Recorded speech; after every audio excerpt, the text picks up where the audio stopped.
Hi friends, good morning. ಬೆಳಿಗ್ಗೆ ಮೋಡ ಆಗಿದೆ. ಬಾಗಿಲಿಗೆಲ್ಲ ನೀರು ಹಾಕಿದ್ದೀನಿ. ಹಾಗೆ ರಂಗೋಲಿ ಎಲ್ಲ ಬಿಡಿಸ್ಕೊಂಡಿದ್ದೀನಿ ತುಳಸಿ ಕಟ್ಟೆಗೆ. ಹಾಗೆ ಹೊಸ್ಲಿಗೆ ಮಾತ್ರ ರಂಗೋಲಿ ಬಿಡಿಸಿದ್ದೀನಿ. ಬಾಗಿಲಲ್ಲೇನು ರಂಗೋಲಿ ಬಿಡ್ಸೋಕೆ ಹೋಗಿಲ್ಲ, ಯಾಕಂದರೆ ತುಂಬ ಮೋಡ ಆಗಿದೆಯಲ್ಲ. ಬಿಡಿಸಿದ್ರು ಮತ್ತೆ ಎಲ್ಲ ತೊಳೆದೋಗ್ಬಿಡುತ್ತೆ ಮಳೆ ಬಂದರೆ ಅಂತ ಹೇಳ್ಬಿಟ್ಟು. ಮಾನ್ಯ ಪೂಜೆಗೆಲ್ಲ ರೆಡಿ ಮಾಡ್ಕೋತಾ ಇದ್ದಾಳೆ. ಟೈಮ್ ಇನ್ನೂ 7:25. ನಮ್ಮ ಮನೆ ಗಡಿಯಾರ ಸ್ವಲ್ಪ ಫಾಸ್ಟ್ ಇದೆ ಅಲ್ವಾ, ಹಾಗಾಗಿ 8 ಗಂಟೆಗೆ 5 ನಿಮಿಷ ಇದೆ ಅಂತ ಹೇಳ್ಬಿಟ್ಟು ತೋರಿಸ್ತಾ ಇದೆ. ಅರ್ಧ ಗಂಟೆ ಫಾಸ್ಟ್ ಇದೆ ಅದು.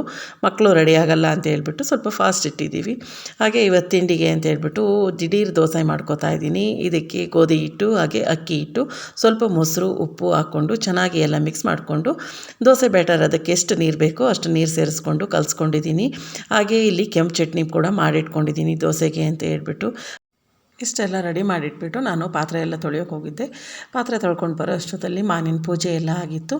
ಈಗ ಅವಳಿಗೆ ತಿಂಡಿ ಹಾಕ್ಕೊಡೋಣ ಅಂತೇಳ್ಬಿಟ್ಟು ದೋಸೆ ಹಾಕ್ಕೊಡ್ತಾಯಿದ್ದೀನಿ. ತುಂಬಾ ಚೆನ್ನಾಗಿ ಬರುತ್ತೆ ಈ ರೀತಿಯಾಗಿ ದೋಸೆ ಮಾಡಿಕೊಂಡ್ರೆ.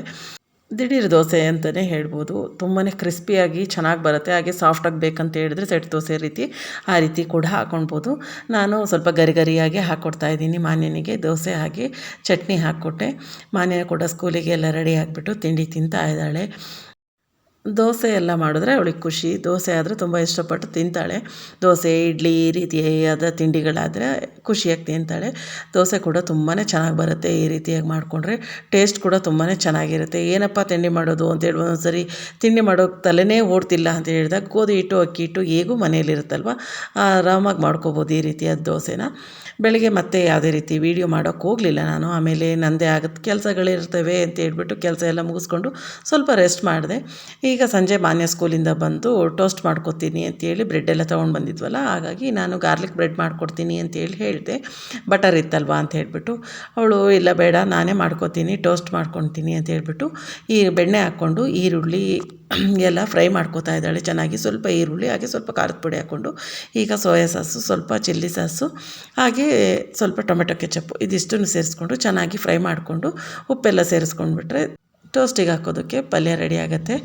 ಕ್ಯಾರೆಟ್ ಎಲ್ಲ ಖಾಲಿ ಆಗಿಬಿಟ್ಟಿತ್ತು. ಇವತ್ತು ಸಂತೆ ಅಲ್ವಾ, ತಂದ ಮೇಲೆ ಮಾಡ್ಕೊಂಡ್ರೆ ಆಯಿತು ಸುಮ್ಮನಿರು ಅಂತ ಹೇಳಿದೆ. ಇಲ್ಲ ನನಗೆ ಹೊಟ್ಟೆ ಹಶ್ವಾಗ್ತಿದೆ, ಈಗ ಮಾಡ್ಕೊಳ್ತೀನಿ ನಾನು ಅಂತೇಳಿ ಹೇಳಿದ್ಲು. ನಾನೇ ಮಾಡ್ಕೊಳ್ತೀನಿ ಅಂತ ಹೇಳಿದ್ಲು. ಆಯ್ತಪ್ಪ ನೀನೇ ಮಾಡ್ಕೊ ಅಂತ ಹೇಳ್ಬಿಟ್ಟು ನಾನು ಅವಳು ಹೇಗೆ ಮಾಡ್ತಾಳೆ ಅಂತೇಳಿ ನೋಡೋಣ ಅಂತ ಅಲ್ಲೇ ವೀಡಿಯೋ ಮಾಡ್ಕೊಂಡು ನಿಂತ್ಕೊಂಡಿದ್ದೆ.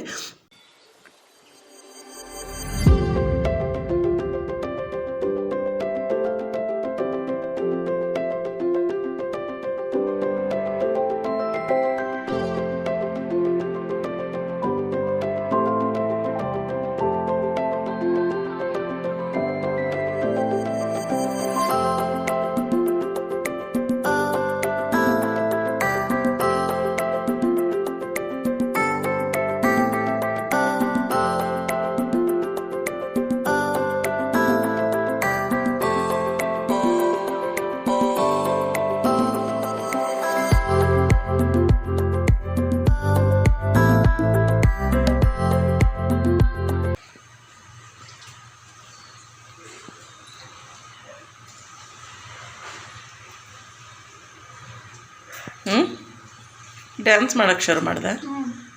ಹಾಂ ಚೆನ್ನಾಯ್ತಾ? ಸರಿ ತಿನ್ನು.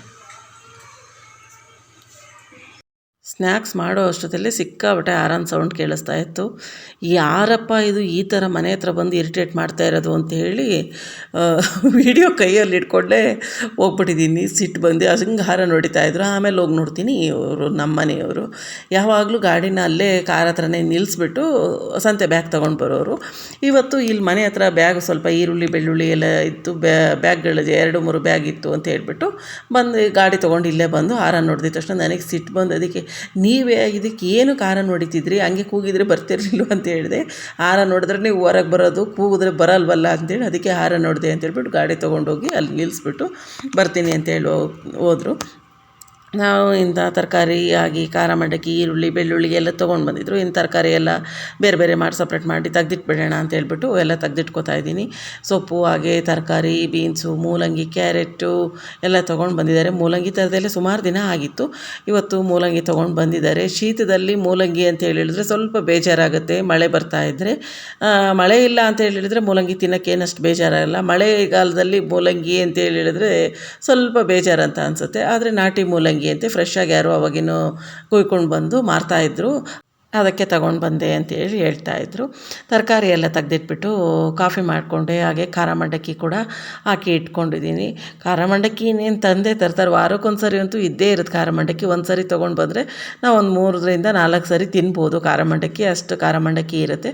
3 ಜನಕ್ಕೂ ಖಾರ ಮಂಡಕ್ಕಿ ಎಲ್ಲ ಹಾಕಿ ಇಟ್ಕೊಂಡಿದ್ದೀನಿ. ನಮ್ಮಿಬ್ಬರಿಗೆ ಕಾಫಿ ಮಾಡ್ಕೊಂಡಿದ್ದೀನಿ. ಹಾಗೆ ನಮ್ಮ ಮೈದ್ನನ ಮಗಂದು ಬರ್ಡೇ ಇದ್ದಿದ್ದರಿಂದ ನಾನು ಅವ್ರಿಗೆ ಜಾಮೂನ್ ಮಾಡಿದ್ಲಂತೆ, ಹಾಗಾಗಿ ಜಾಮೂನ್ ಕೂಡ ತಂದು ಕೊಟ್ಟಳು. ಮಗನ ಬರ್ಡೇ ಅಂತ ಹೇಳ್ಬಿಟ್ಟು ಇದನ್ನು ಆಮೇಲೆ ತಿನ್ನೋಣ ಅಂತ ಹೇಳ್ಬಿಟ್ಟು ಫಸ್ಟೇ ಅವಳು ಜಾಮೂನು ಕೊಟ್ಟಿದ್ರೆ ನಾನು ಕಾಫಿ ಮಾಡೋಕ್ಕೆ ಹೋಗ್ತಿರಲಿಲ್ಲ, ಖಾರ ಮಂಡಕ್ಕಿನೂ ತಿಂತಿರಲಿಲ್ಲ, ಜಾಮೂನೇ ತಿಂದುಬಿಡ್ತಿದ್ವಿ. ಕಾಫಿ ಮಾಡಾಗಿತ್ತು, ಖಾರ ಮಂಡಕ್ಕಿ ಕೂಡ ಪ್ಲೇಟಿಗೆಲ್ಲ ಹಾಕಿಟ್ಕೊಂಡ್ಬಿಟ್ಟಿದ್ದೆ. ಮತ್ತು ಇನ್ಯಾಕೆ ಅದನ್ನು ವೇಸ್ಟ್ ಮಾಡೋದು, ಆಮೇಲೆ ಊಟದ ಟೈಮಿಗೆ ತಿಂದರೆ ಆಯಿತು ಅಂತ ಹೇಳ್ಬಿಟ್ಟು ಕಾಫಿ ಕುಡಿದ್ಬಿಟ್ಟು ಖಾರ ಮಂಡಕ್ಕಿ ತಿನ್ನೋಣ ಅಂತ ಅಂದ್ಕೊಂಡ್ವಿ. ಮಾನ್ಯ ಇಲ್ಲಿ ಡ್ರಾಯಿಂಗ್ ಮಾಡ್ತಾ ಇದ್ದಾಳೆ, ಸ್ಕೂಲಲ್ಲೇನೋ ನೋಟಿಸ್ ಬೋರ್ಡಿಗೆ ಹಾಕೋದಕ್ಕೆ ಅಂತೇಳಿ ಸರಸ್ವತಿದು ಡ್ರಾಯಿಂಗ್ ಮಾಡ್ಕೊಂಡು ಬರ್ರಿ ಅಂತೇಳಿ ಹೇಳಿದ್ರಂತೆ. ಹಾಗಾಗಿ ಸರಸ್ವತಿ ಇದು ಚಿತ್ರನ ಡ್ರಾಯಿಂಗ್ ಮಾಡ್ಕೊಳ್ತಾ ಇದ್ದಾಳೆ. ಖಾರ ಮಂಡಕ್ಕಿ ತಿಂದು ಕಾಫಿ ಕುಡ್ದಿರೋದ್ರಿಂದ ಯಾರಿಗೂ ಊಟ ಬೇಡ ಅಂತೆ. ಮಾನ್ಯ ಸಂಜೆ ಟೋಟ್ಸ್ ಮಾಡ್ಕೊಡ್ತಿದ್ಲಲ್ಲ, ಹಾಗಾಗಿ ಅವಳು ಊಟ ಬೇಡ ಅಂತೇಳಿ ಹೇಳ್ತಿದ್ರೆ. ಜಾಮೂನು ಇದೆ ಅಲ್ವಾ, ಬಾಳೆಹಣ್ಣಿದೆ, ಹಾಗಾಗಿ ಜಾಮೂನು ಬಾಳೆಹಣ್ಣು ತಿನ್ಕೋತೀವಿ, ಅಡುಗೆ ಏನು ಬೇಡ ಅಂತೇಳಿ ಹೇಳಿದ್ರು.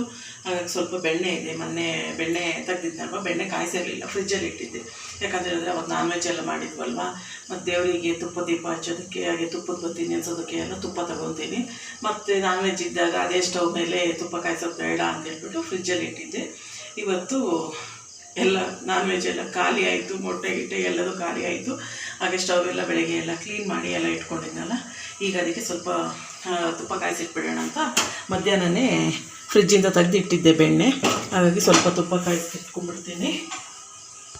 ತಿಂಡಿಗೆ ಅಂತ ಹೇಳ್ಬಿಟ್ಟು ಇಡ್ಲಿಗೆ ನೆನೆಸಿಟ್ಕೊಂಡಿದ್ದೆ, ಇಡ್ಲಿಗೂ ರುಬ್ಕೊಂಡ್ಬಿಡ್ತೀನಿ. ಈಗ ಅನ್ನ ಇತ್ತು ಹಿಂದಿನ ದಿನ ರಾತ್ರಿದ್ದು, ನೆನ್ನೆ ಬಟರ್ ರೈಸ್ ಮಾಡಿದ್ನಲ್ಲ, ಹಾಗಾಗಿ ಅನ್ನ ಎಲ್ಲ ಹಾಗೆ ಉಳಿದೋಗ್ಬಿಟ್ಟಿತ್ತು, ಸುಮ್ಮನೆ ವೇಸ್ಟ್ ಆಗುತ್ತಲ್ಲ ಅಂತೇಳ್ಬಿಟ್ಟು ಅದೇ ಅನ್ನ ಅಕ್ಕಿ ಎಲ್ಲ ಹಾಕ್ಬಿಟ್ಟು ಇಡ್ಲಿಗೆ ನೆನೆಸಿಟ್ಕೊಂಡಿದ್ದೆ. ಅಕ್ಕಿ ರುಬ್ಬೋದಕ್ಕಿಂತ ಮುಂಚೆ ಒಂದು ಟಿಪ್ಸ್ ಕೊಟ್ಬಿಡ್ತೀನಿ. ಈ ರೀತಿ ದೊಡ್ಡ ಜಾರ್ ಇದ್ದರೆ ನಾವು ಯೂಸ್ ಮಾಡೋದು ತುಂಬಾ ಕಡಿಮೆ.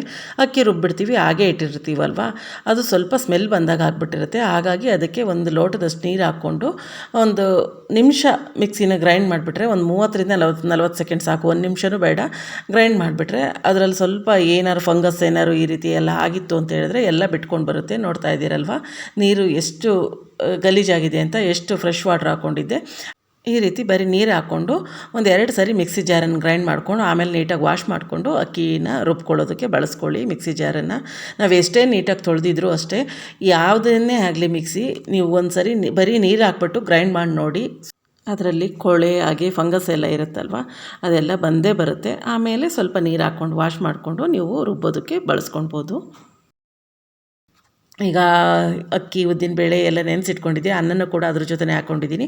ಎಲ್ಲ ಒಟ್ಟಿಗೆ ಸೇರಿಸ್ಕೊಂಡು ಇಟ್ಕೊಂಡ್ಬಿಡ್ತೀನಿ. ಈಗ ಅಕ್ಕಿ ಎಲ್ಲ ರುಬ್ಬಿದ್ದಾಯಿತು. ಇದನ್ನು ಒಂದು ಬಾಕ್ಸಿಗೆ ಹಾಕ್ಬಿಟ್ಟು ಮುಚ್ಚಳ ಮುಚ್ಚಿಬಿಟ್ಟು ಇಟ್ಬಿಡ್ತೀನಿ. ಪಾತ್ರೆಯಲ್ಲಿ ಹಾಕಿದ್ರೆ ಒಂದೊಂದು ಸರಿ ಚೆಲ್ಲೋದಾಗ ಆಗಿಬಿಡುತ್ತೆ, ಹಾಗಾಗಿ ಸ್ವಲ್ಪ ದೊಡ್ಡ ಬಾಕ್ಸಿಗೆ ಸೇರಿಸ್ಕೊಂಡಿದ್ದೀನಿ. ಬೆಣ್ಣೆ ಎಲ್ಲ ಕರಗ್ತಾ ಬಂದಿದೆ ಆಲ್ಮೋಸ್ಟು. ಇದು ಸ್ವಲ್ಪ ದೇವ್ರ ಪೂಜೆಗೂ ಒಂದು ಸ್ವಲ್ಪ ತೆಗೆದಿಟ್ಕೊಳ್ಬೇಕು. ಹಾಗೆ ಸ್ವಲ್ಪ ಮಸಾಲೆ ಹಾಕ್ಬಿಟ್ಟು ನಾನು ಮಾಡ್ಕೊಳ್ಬೇಕು, ನಮಗೆ ಊಟಕ್ಕೆ ಅಂತಲೂ ತಿನ್ನೋದಕ್ಕೂ ಮಾಡ್ಕೊಳ್ಬೇಕು. ಹಾಗೆ ದೇವರಿಗೂ ತುಪ್ಪ ತೆಗೆದಿಟ್ಕೊಳ್ಬೇಕಲ್ವ, ಹಾಗಾಗಿ ಒಟ್ಟಿಗೆ ಎಲ್ಲ ಕಾಯಿಸ್ತಾ ಇದ್ದೀನಿ. ಮಸಾಲೆಗೆ ಅಂತೇಳ್ಬಿಟ್ಟು ಇಲ್ಲಿ ನಾನು ಮೆಂತ್ಯ, ಚಕ್ಕೆ, ಲವಂಗ, ಏಲಕ್ಕಿ, ಕಾಳುಮೆಣಸು ಇದಿಷ್ಟು ತೆಗೆದಿಟ್ಕೊಂಡಿದ್ದೀನಿ. ಇದನ್ನೆಲ್ಲ ಚೆನ್ನಾಗಿ ಸ್ವಲ್ಪ ಹುರ್ಕೊಡ್ಬೇಕು, ಬೆಂತೆ ಎಲ್ಲ ಕೆಂಪಾಗೋವರೆಗೂ ಹುರಿದಿಟ್ಕೊಳ್ಬೇಕು. ಹಾಗೆ ಇದ್ರ ಜೊತೆಗೆ 1 ಇಂಚಷ್ಟು ಶುಂಠಿ, ಹಾಗೆ ಒಂದು ದೊಡ್ಡ ಗಾತ್ರದ ಬೆಳ್ಳುಳ್ಳಿ ತೊಗೊಂಡಿದ್ದೀನಿ. ಈ ರೀತಿಯಾಗಿ ತುಪ್ಪ ಕಾಯಿಸ್ಕೊಂಡ್ರಿ ಅಂತೇಳಿ ಹೇಳಿದ್ರೆ, ಒಬ್ಬೊಬ್ರಿಗೆ ತುಪ್ಪ ತಿಂದರು ಅಂತ ಹೇಳಿದ ತಕ್ಷಣ ಶೀತ, ಕೆಮ್ಮು ಈ ರೀತಿ ಎಲ್ಲ ಆಗುತ್ತೆ ಅಂತೇಳಿ ಹೇಳ್ತಾರಲ್ವ, ಹಾಗಾಗಿ ಇಷ್ಟು ಮಸಾಲೆನ ಸೇರಿಸ್ಕೊಂಡು ನೀವು ತುಪ್ಪ ಕಾಯಿಸ್ಕೊಂಡ್ರೆ ಯಾವುದೇ ರೀತಿ ಶೀತ ಆಗೋದಿಲ್ಲ, ಕೆಮ್ಮು ಆಗೋದಿಲ್ಲ, ಏನೂ ಇಲ್ಲ. ಸಣ್ಣ ಮಕ್ಕಳಿಗೆಲ್ಲ ಊಟ ಮಾಡಿಸಿದ್ರೆ ಒಂದೊಂದು ಸರಿ ಕೆಮ್ಮು ಸ್ಟಾರ್ಟ್ ಆಗಿಬಿಡ್ತಪ್ಪ ತುಪ್ಪ ತಿಂದಿದ ತಕ್ಷಣ ಅಂತ ಹೇಳ್ತಾರಲ್ವ, ಮೆಣಸು, ಬೆಳ್ಳುಳ್ಳಿ, ಶುಂಠಿ, ಚಕ್ಕೆ, ಲವಂಗ, ಏಲಕ್ಕಿ ಇದನ್ನೆಲ್ಲ ಹಾಕಿಬಿಟ್ಟು ನೀವು ತುಪ್ಪ ಕಾಯಿಸೋದ್ರಿಂದ ಯಾವುದೇ ರೀತಿ ಶೀತ, ಕೆಮ್ಮು ಏನೂ ಆಗೋದಿಲ್ಲ. ಈಗ ಮೆಂತ್ಯ ಎಲ್ಲ ಫ್ರೈ ಆಗಿದೆ, ಇದನ್ನೊಂದು ಮಿಕ್ಸಿ ಜಾರಿಗೆ ಹಾಕ್ಕೊಂಡು ಪೌಡ್ರು ಮಾಡ್ಕೊಂಡ್ಬಿಡ್ತೀನಿ.